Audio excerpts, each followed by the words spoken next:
Hello everyone, so today we will discuss about managing personal stress. अब हम इसको समझने से पहले क्या देखेंगे कि स्ट्रेस का मीनिंग क्या है। What is the meaning of stress. हम अपनी डेली रूटीन में ये वर्ड बहुत यूज़ करते हैं कि भाई आज तो बहुत स्ट्रेसफुल डे था। What is the meaning of that stress. Stress है क्या। So stress refers to the pressure और tension people feel in the life, यानी कि जो टेंशन उन्हें रहती है, उनके माइंड में जो प्रेशर बना रहता है, बर्डन बना रहता है, उस टेंशन को हम क्या बोलते हैं, स्ट्रेस बोलते हैं। यानी कि टेंशन और बर्डन सिनोनियम हो जाता है स्ट्रेस का। Stress refer to the pressure और tension people feel in their life, यानी कि अपनी लाइफ में जो टेंशन, जो बर्डन एक पर्सन फील कर रहा है, उसे हम क्या बोलते हैं, stress. And management of stress has become a challenging job now days, कि आज के टाइम पे लोगों में बहुत ज़्यादा स्ट्रेस हो रहा है, क्योंकि एक क्या है, इवोल्विंग टाइम आ रखा है कि जो बहुत आप हरी में रहते हो, आपको बहुत से काम करने होते हैं, बहुत सी चीज़ें परफॉर्म करनी होती हैं, उसके चक्कर में आपका बर्डन बढ़ जाता है और आपका स्ट्रेस लेवल भी बढ़ जाता है। तो आज के टाइम पे मैनेजमेंट ऑफ स्ट्रेस क्या है, एक बहुत इंपॉर्टेंट पॉइंट है, लेकिन उसे कंप्लीट करना भी एक चैलेंजिंग जॉब है। इट इज़ अनअवॉइडेबल थिंग, यानी कि हम इसको अवॉइड नहीं कर सकते, क्योंकि आज के टाइम पे तो बिल्कुल भी नहीं कर सकते। जितना ज़्यादा आपका काम बढ़ता जाता है, बर्डन बढ़ता जाता है, स्ट्रेस होगा ही होगा, चाहे आप कैसे ही पर्सनालिटी क्यों ना हो। जैसे ही बर्डन बढ़ेगा, टेंशन आएगी ही आएगी और आपको स्ट्रेस होगा, इसे हम अवॉइड नहीं कर सकते।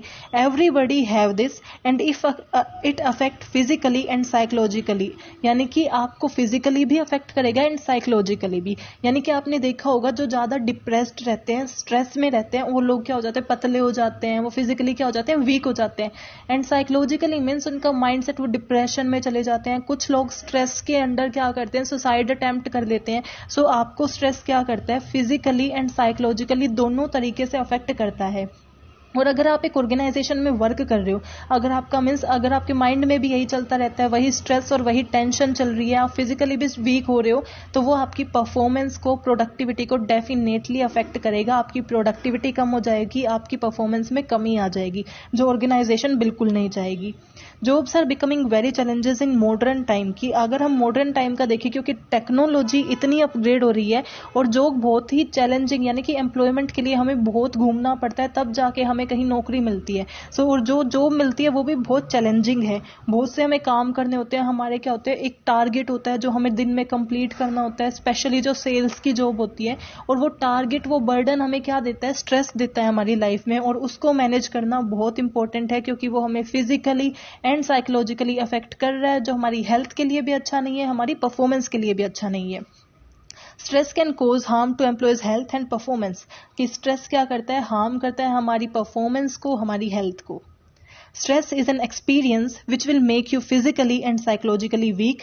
स्ट्रेस एक ऐसी चीज है जो आपको फिजिकली एंड साइकोलॉजिकली वीक बना देती है, which result to change in your internal as well as in external traits, यानी कि जो आपके इंटरनल एंड एक्सटर्नल ट्रेट्स दोनों को चेंज कर देती है। इंटरनल मीन्स आपकी फिजिक, एक तरीके से मीन्स साइकोलॉजी भी आ जाती है उसके अंदर, यानी कि आपका माइंड सेट चेंज हो जाता है स्ट्रेस की वजह से।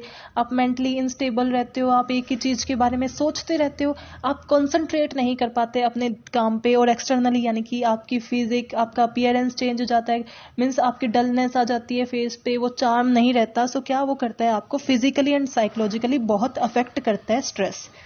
It is a response to the disturbing factor in environment which can be internal environment and external environment. अब स्ट्रेस आता क्यों है, मीन्स हमने बोला कि टेंशन होती है तो स्ट्रेस आ जाता है, लेकिन टेंशन होती ही क्यों है, वो इंटरनल फैक्टर की वजह से भी हो सकती है और एक्सटर्नल फैक्टर। अब एक्सटर्नल क्या है, पोल्यूशन हो रहा है, या फिर बाहर कुछ ऐसा टेररिज्म वगैरह हो गया तो उसकी वजह से आपको डर लग रहा है, कुछ ऐसी चीजें हो रही हैं जिसकी वजह से फियर और एंग्जाइटी जनरेट हो रही है, वो क्या कर रही है, स्ट्रेस कर रही है। अब वो एक्सटर्नल एनवायरनमेंट में हो रही है, जैसे टेररिज्म हो रहा है या कुछ अटैक्स वगैरह हो रहे हैं, वो तो हो जाते हैं हमारे एक्सटर्नल। और इंटरनल यानी कि कोई हम डिजीज फेस कर रहे हैं, या फिर रिलेशनशिप में कुछ ऐसा है कि मैं, हमारे रिलेशनशिप स्ट्रांग नहीं हो रही, या फिर हमारी रिलेशनशिप ब्रेक डाउन हो रही है, तो उस वजह से भी हमें क्या होता है, स्ट्रेस फेस करना पड़ता है। अब टाइप ऑफ स्ट्रेस, स्ट्रेस भी दो टाइप का होता है, यूस्ट्रेस एंड डिस्ट्रेस। फर्स्ट होता है यू स्ट्रेस, इसको हम क्या बोलते हैं, पॉजिटिव स्ट्रेस भी बोल सकते हैं। इसको पॉजिटिव स्ट्रेस क्यों बोलते हैं, क्योंकि ये अपने साथ पॉजिटिव रिजल्ट लेके आता है। It is a stress when disturbing factor in environment provide opportunity to grow in your life, कि जो आपका डिस्टर्बिंग फैक्टर है एनवायरनमेंट का, जिसकी वजह से स्ट्रेस हो रहा है, वो आपको अपॉर्चुनिटी देता है ग्रो होने की। ये एक ऐसा स्ट्रेस है जो आपको इंप्रूव करता है, आपकी लाइफ में ऐसी इंप्रूवमेंट लेके आता है जिससे आपकी ग्रोथ हो। तो वो क्या हुआ, पॉजिटिव रिजल्ट लेके आ रहा है, तो इसलिए क्या है, ये पॉजिटिव स्ट्रेस है और यू स्ट्रेस है। अब वो कैसे हो सकते हैं, मान लो आपकी नई नई रिलेशनशिप बन रही है, इंप्रूव हो रही है, जो पहले से एग्जिस्टिंग रिलेशनशिप थी, आपका फ्यूचर ज़्यादा स्ट्रॉन्ग हो रहा है, आपकी जॉब सिक्योरिटी मिल रही है, ये सब क्या है, आपकी यू स्ट्रेस है। लेकिन डिस्ट्रेस क्या होता है, उसी का उल्टा, इसको हम क्या बोलते हैं, नेगेटिव स्ट्रेस भी बोलते हैं। यानी कि ये वो स्ट्रेस है जो हमें हमारी जो लाइफ में सिर्फ हार्मनेस लेके आएगा, कुछ भी ग्रोथ नहीं लेके आएगा। It is a stress which caused by disturbing factor in environment and does not provide any opportunity for growth, यानी कि कोई ग्रोथ की अपॉर्चुनिटी नहीं प्रोवाइड करता। इवन जो हमारा करंट लेवल ऑफ प्रोडक्टिविटी है, करंट परफॉर्मेंस है, उसे भी डिग्रेड कर देता है, नेगेटिवली वर्क करता है। उसे हम क्या बोलते हैं, distress. It degrade and affect your self badly, यानी कि हर पर्सन को जो बैडली अफेक्ट करता है उसे हम डिस्ट्रेस बोलते हैं। Such as breaking of relationship, depression को कंट्रीब्यूट करता है। सोर्सेज ऑफ स्ट्रेस, यानी कि स्ट्रेस आ कहाँ से सकता है, तो इसकी मेन दो सोर्सेज होते हैं, organizational stressors and individual stressors.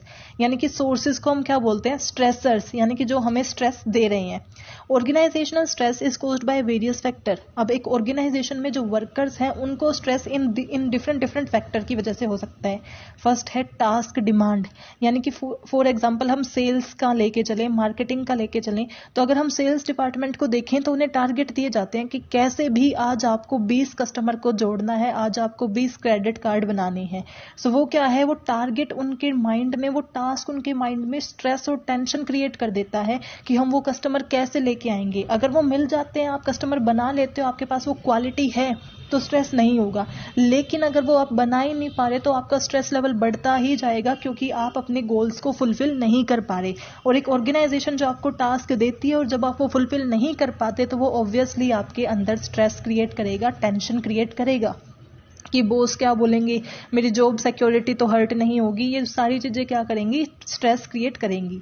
Then role demand, यानी कि हर ऑर्गेनाइजेशन में जब भी आप काम करते हो तो आपको कोई ना कोई रोल परफॉर्म करना होता है। सब आपसे एक्सपेक्ट करते हैं कि आप अपने रोल को अच्छे से परफॉर्म करोगे।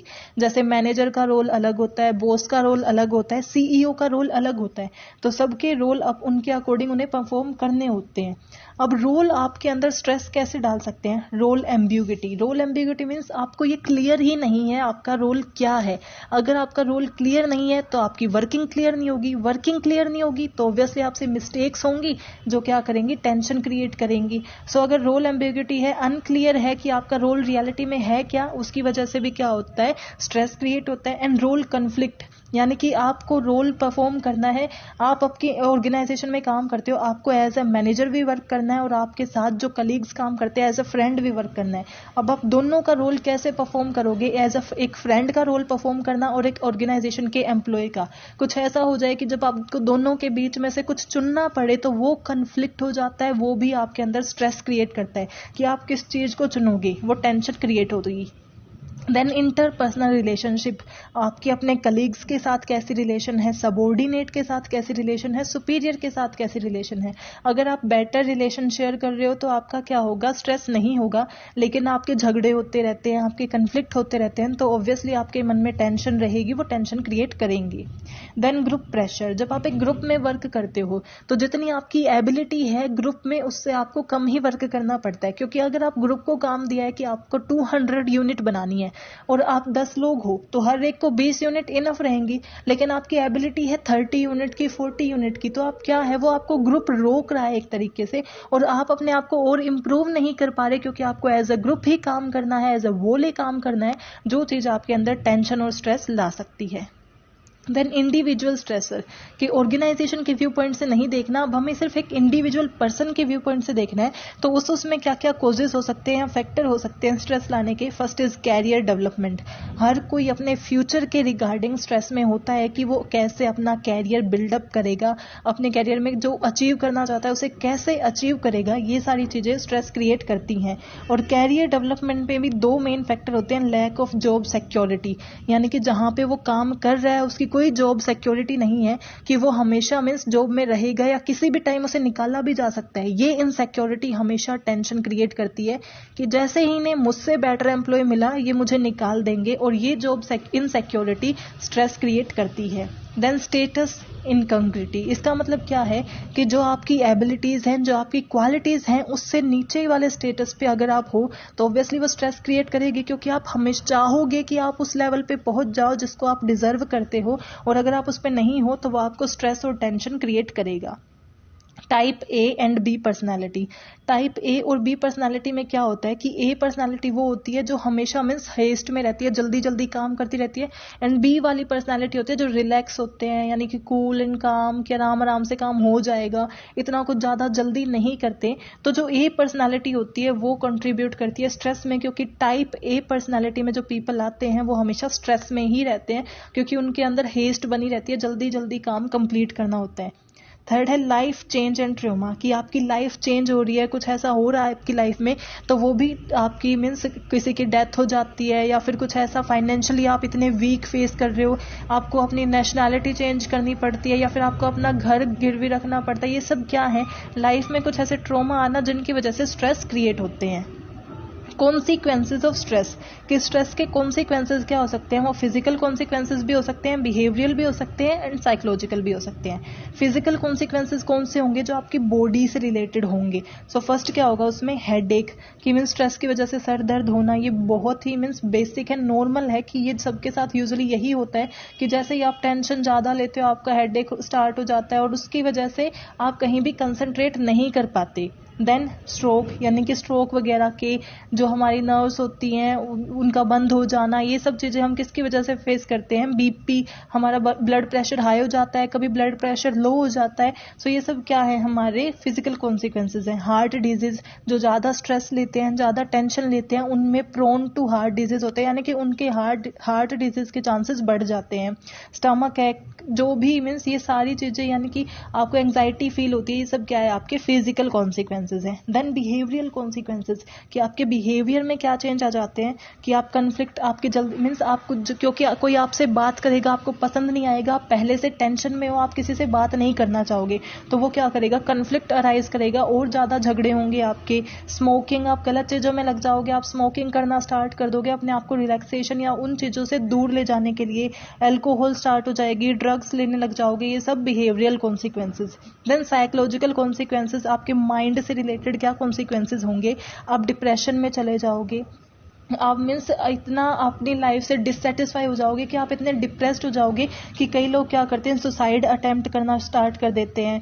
देन स्लीपीनेस, यानी कि आपको कुछ ज़्यादा ही नींद आती रहेगी, आप एक्टिव नहीं रहोगे, कंप्लीट एक तरीके से डोरमेंट हो जाओगे, इनएक्टिव हो जाओगे, या एंग्जाइटी फील होती रहेगी। और कई बार तो क्या होता है कि ऐसा भी हो जाता है कि आपको नींद आएगी ही नहीं। सो ये क्या है, आपके साइकोलॉजिकल कॉन्सिक्वेंसेज होते हैं। मैनेजमेंट ऑफ स्ट्रेस, अब स्ट्रेस को हम कैसे मैनेज करें। हमने देख लिया कि स्ट्रेसर्स क्या होते हैं, स्ट्रेस कितने टाइप के होते हैं, उनको मैनेज कैसे करना है। हमने दो स्ट्रेसर्स देखे हैं, इंडिविजुअल एंड ऑर्गेनाइजेशनल। अब इंडिविजुअल जो स्ट्रेसर्स हैं उनको कैसे हम मैनेज करें, कि उसे कैसे कम करें। सबसे पहले रिलैक्सेशन, कि ज़्यादा हड़बड़ी में ना रहो, ज़्यादा हेस्ट में ना रहो, रिलैक्सेशन, रिलैक्स से काम करो, आराम से काम करो, कंफर्टेबली काम करो, जो आपके स्ट्रेस को, टेंशन लेवल को डेफिनेटली लो कर देगा। टाइम मैनेजमेंट, हमने देखा था कि इंडिविजुअल स्ट्रेसर्स में क्या था, अगर हम देख के अभी हमने किया था कि देखो lack of job security, type A and B personality. So ये सब क्या है, हमारे इंडिविजुअल स्ट्रेसर्स हैं जिनको हम मैनेज कर सकते हैं इन सब चीज़ों को यूज़ करके। टाइम मैनेजमेंट क्या, कि इंडिविजुअल का अगर आप फैमिली को टाइम नहीं दे पाते, कई बार आपकी टेंशन हो जाती है कि आप फैमिली को टाइम नहीं दे पा रहे हो, या फिर जो इंपॉर्टेंट वर्क है उन्हें टाइम नहीं दे पा रहे, तो अपने टाइम को मैनेज करो, उसका एक रूटीन बना लो कि कितने घंटे आपको किस चीज़ को देने हैं, किस चीज़ में कितना टाइम लगाना है, ताकि आपको स्ट्रेस लेवल ना हो। रोल मैनेजमेंट, क्योंकि रोल कन्फ्लिक्ट का होता है कि मैं फ्रेंड का रोल प्ले करूं, फादर का प्ले करूं, मदर का, मीन्स जो जो चीज़ें हैं, लाइक आप एक सन का एक सन का रोल प्ले करना चाहते हो या एक हस्बैंड का, उसमें बहुत कन्फ्लिक्ट होते हैं। सो वो क्या है, आपको अपने रोल ऐसे मैनेज करना चाहिए कि आप प्रॉपरली इस्टेब्लिश कर सको अपनी रिलेशनशिप को। मेडिटेशन एक ऐसा मीन्स इसमें आपको कोई मेडिसिन नहीं लेनी, सिर्फ आपको कुछ मिनट, 15 मिनट, 20 मिनट मेडिटेशन में देना आपको बहुत रिलैक्सेशन एंड कॉम्फी फील कराता है। सो आपको वो इंडिविजुअल स्ट्रेस को रिड्यूस करने में डेफिनेटली हेल्प करेगा।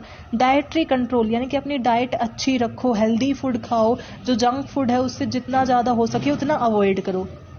ऑर्गेनाइजेशनल स्ट्रेस को रिमूव या रिड्यूस करने के लिए हमें क्या करना चाहिए, काउंसलिंग यानी कि जो हमारे एम्प्लॉयज़ हैं उनकी काउंसलिंग करानी चाहिए। काउंसलिंग किस चीज़ के लिए होती है कि हम उन्हें मोटिवेट कर सकें, उनकी मोरल अप कर सकें, डाउन ना करें। वो ज़्यादा मोटिवेट रहेंगे तो उनका स्ट्रेस कम होगा।